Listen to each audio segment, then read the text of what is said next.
Hey, and welcome back to Jasmine Provnick Thoroughbreds, where we show awesome videos of some of my competition horses getting ready for competition, and we get to take a sneak peek into some of my lessons to help demonstrate how to utilize the tools so you can see it in action, how to build a rider's confidence, as well as how to build your horse's confidence. So if you like these videos, please subscribe to the channel, like, share, comment. If you have questions, comment below, and I promise to answer any of your questions. So here we have a simple 3-stride line with some placing rails on the second fence, and as you can see, he's going to land to the right on the backside, so we're going to put a guide rail to help him. Okay, so here my student is going to start the whole course over again, and she's working on keeping her horse at the base of the jump. That was good. He's all proud of himself, and he starts celebrating.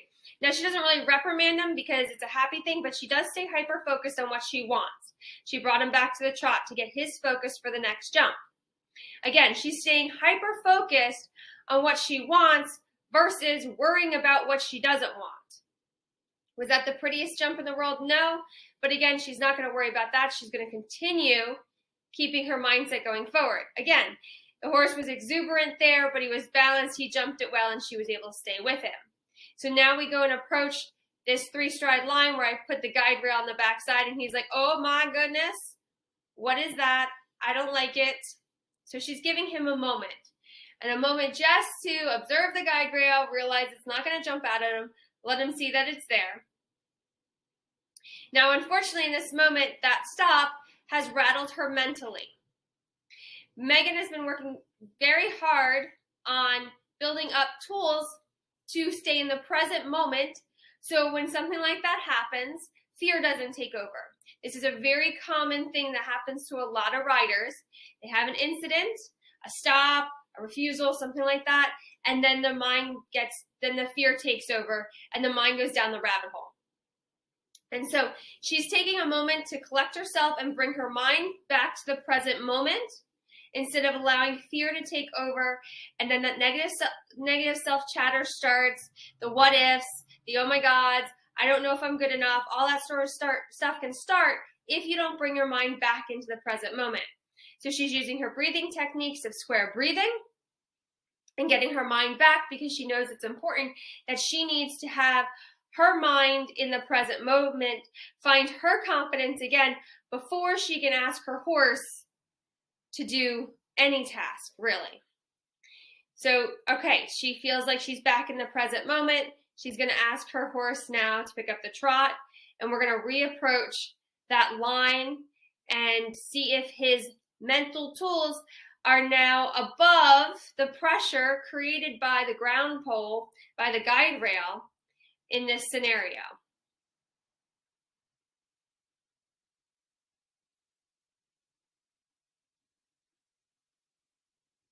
She's just focusing on the one he refused, and he's still like, no.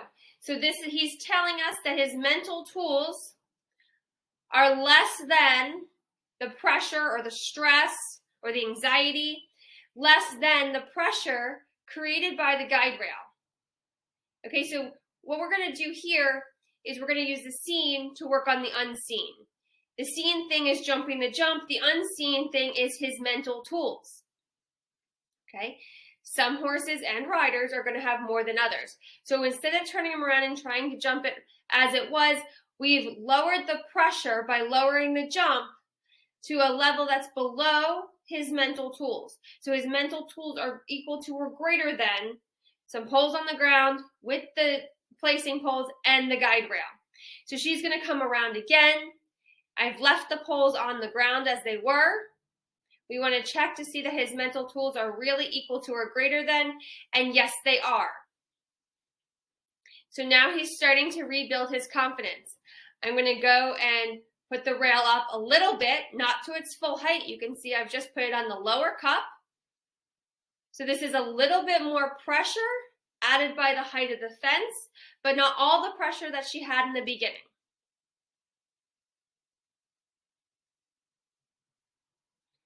And good, so that tells us his mental tools are equal to or above the pressure of the small jump.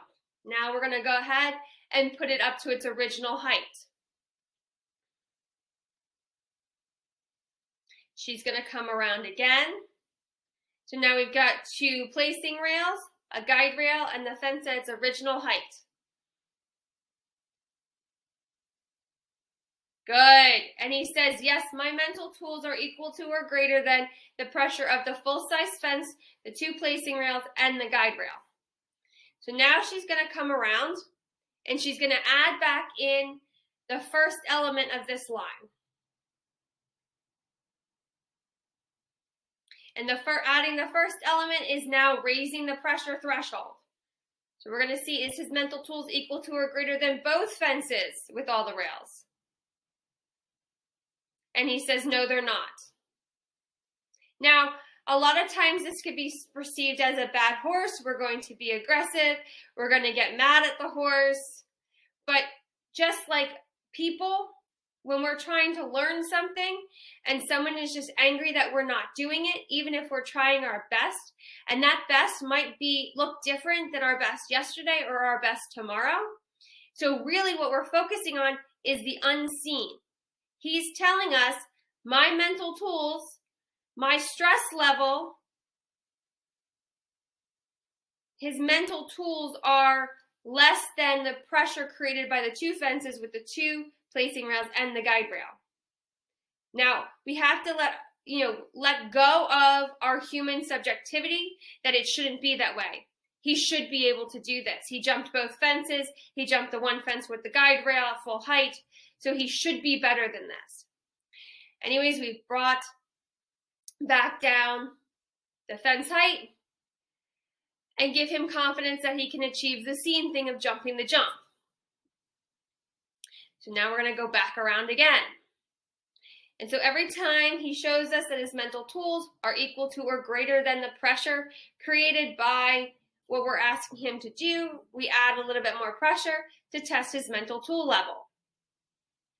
We've added the first fence back in, and he's like, no. So now that's where his pressure was. And that stopped him. So I'm going to go up, I'm going to lower the first fence.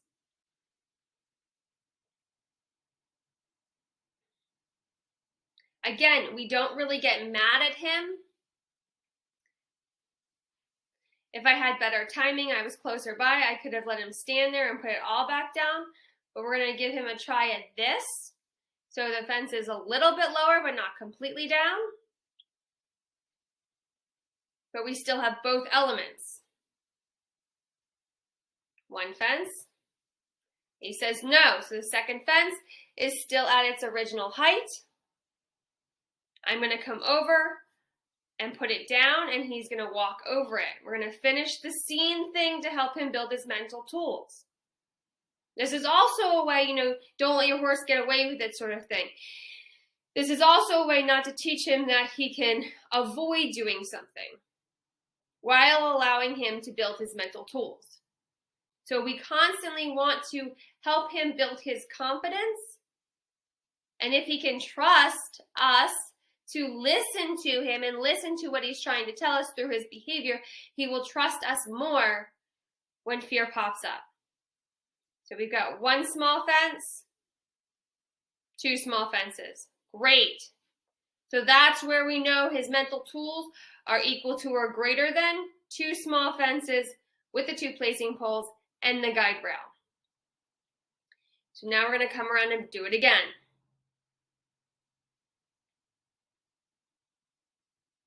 I've raised the second fence a little bit, adding a little bit more pressure.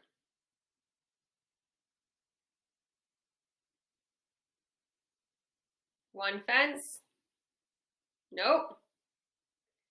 He says, I still haven't reached that. I'm going to lower it, and he's going to lower the fence and ask him to finish the scene thing.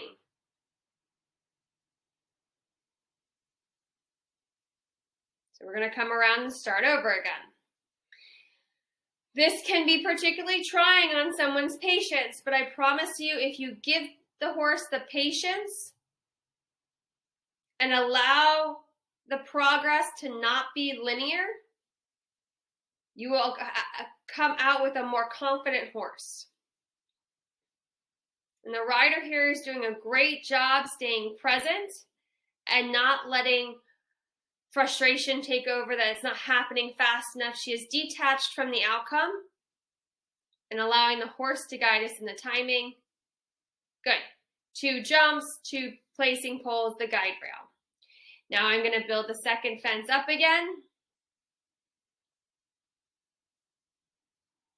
And we're going to go again. So it's kind of like a dance. A little bit forward, a little bit back. But the most important thing is we're listening to the horse. The horses are always communicating with us. We have to release the attachment to the outcome and take the time to listen to them to help them build their confidence. Yes, so now his mental tools are equal to or greater than the pressure of both fences at their current heights. Now I'm going to go ahead and I'm going to raise the second element to its full height.